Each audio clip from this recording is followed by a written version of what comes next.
Hello hi friends, అందరు నమస్తే. Welcome back to our channel car driver vlogs. Friends, ఈరోజు ఈ వీడియోలో కార్ కొనే ముందు మనం ఆటోమేటిక్ ట్రాన్స్మిషన్ తీసుకోవాలా అండ్ మాన్యువల్ ట్రాన్స్మిషన్ తీసుకోవాలా అనే దాని మీద చాలా మందికి కొన్ని డౌట్స్ ఉంటాయి. సో ఏ కార్ తీసుకుంటే బాగుంటుంది, మాన్యువల్ ఆటోమేటిక్గా అనే దాని మీద కన్ఫ్యూజన్లో ఉంటారు. సో ఈ వీడియోలో క్లియర్గా అసలు ఆటోమేటిక్ కార్ తీసుకోవాలా, మాన్యువల్ ట్రాన్స్మిషన్ తీసుకోవాలా, రెండిట్లో తేడా లేనిది, ఎవరు ఎలాంటి కార్ తీసుకోవాలి అనే దాని గురించి చెప్తాను. 100% ఈ వీడియోలో మీరు ఏ కార్ తీసుకోవాలి అనేది మీకే అర్థమవుతుంది. సో వీడియో మాత్రం లాస్ట్ వరకు చూడండి, ఖచ్చితంగా ప్రతి ఒక్కరికి ఉపయోగపడుతుంది. సో ఈ వీడియోలో మీరు క్లియర్గా మీకు మీరే నిర్ణయించుకోవచ్చు. నేను కొన్ని టిప్స్ చెప్తాను, సో మీకు అర్థమవుతుంది. సో మీకు కనుక డ్రైవింగ్ అంటే ఇష్టం, డ్రైవింగ్ అంటే ప్యాషన్, మీరు సొంతంగా డ్రైవింగ్ చేసుకోవడం బాగా ఇష్టపడతారు అనుకుంటే ఖచ్చితంగా మీరు మాన్యువల్ ట్రాన్స్మిషన్ తీసుకోండి, ఆటోమేటిక్ అనేది తీసుకోవద్దు. ఎందుకంటే ఆటోమేటిక్ కార్ నడుపుతున్నప్పుడు ఆ ఫీల్ అనేది రాదు, సో ఆ మజా రాదు డ్రైవింగ్ చేస్తున్నప్పుడు. సో మాన్యువల్ కార్ డ్రైవింగ్ చేసినప్పుడు ఒక ఫీల్ వస్తుంది. సో మన గేర్స్ మార్చుతున్నప్పుడు, గేర్స్ డౌన్ చేస్తున్నప్పుడు, మనకు బండి వెళ్ళే కొద్దీ ఆ మూమెంటు, ఆ ఫీలింగు అది వేరే ఉంటుంది. సో ఖచ్చితంగా క్లచ్ ఉంటుంది, బ్రేకు, యాక్సిలేటర్ ఉంటుంది. మనం ఎప్పటికప్పుడు ఆపరేటింగ్ చేస్తూ గేర్లు మార్చుకుంటూ మనం చేయాల్సి ఉంటుంది.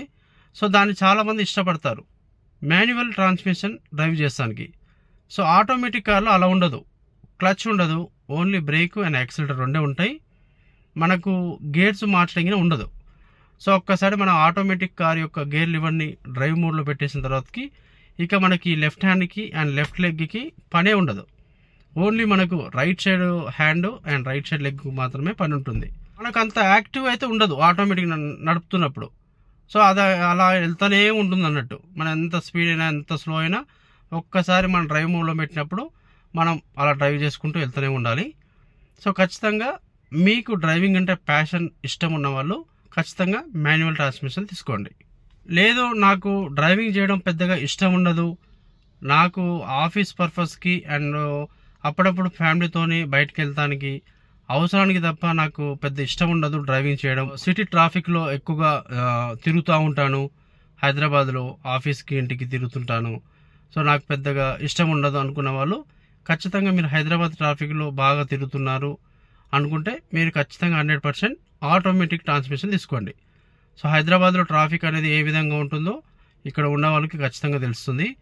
విపరీతమైన ట్రాఫిక్, రోజు ట్రాఫిక్ పెరుగుతుంది కానీ తగ్గదు. సో వెహికల్స్ ఎక్కువైపోతున్నాయి.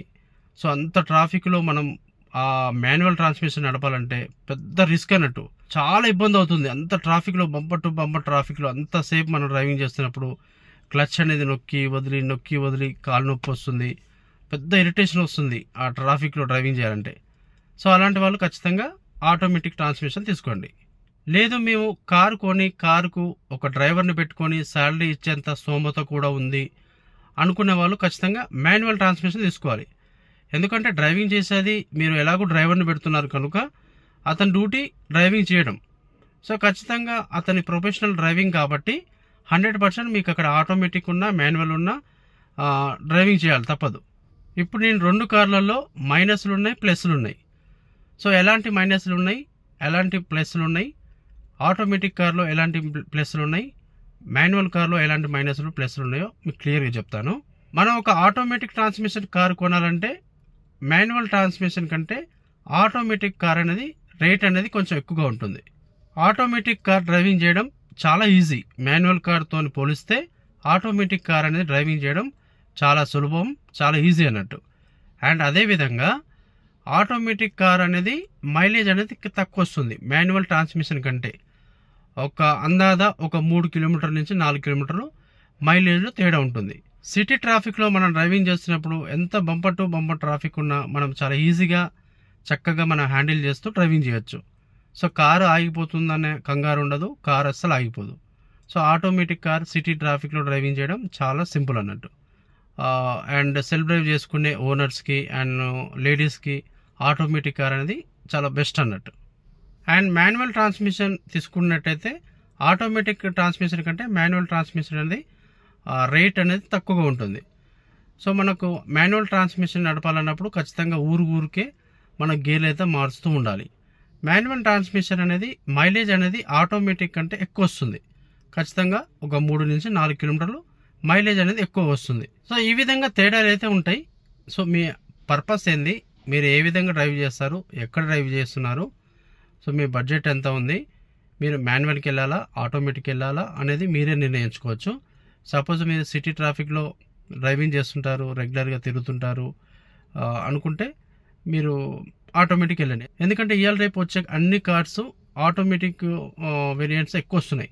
సో చాలామంది ఈ సిటీ ట్రాఫిక్లో డ్రైవింగ్ చేస్తానికి భయపడి ఆటోమేటిక్ అయితే వెళ్ళిపోతున్నారు. సో ఎందుకంటే ఆటోమేటిక్ కార్ అనేది చాలా సింపుల్గా డ్రైవింగ్ చేయవచ్చు.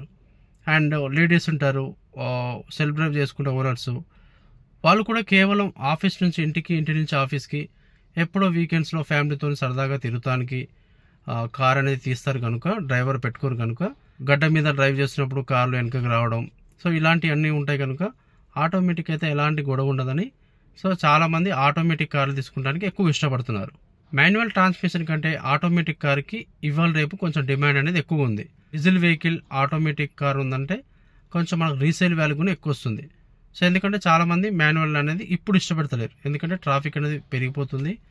సో చాలా కష్టం. కార్స్ కొనేవాళ్ళు కూడా సెకండ్ హ్యాండ్ కార్ కొనాలన్నా, కొత్త కారు కొనాలన్నా చాలామంది ఆటోమేటిక్ కార్ అడుగుతున్నారు కనుక ఇవాళ రేపు ఆటోమేటిక్ కార్కి కొంచెం డిమాండ్ అనేది ఎక్కువ ఉంది.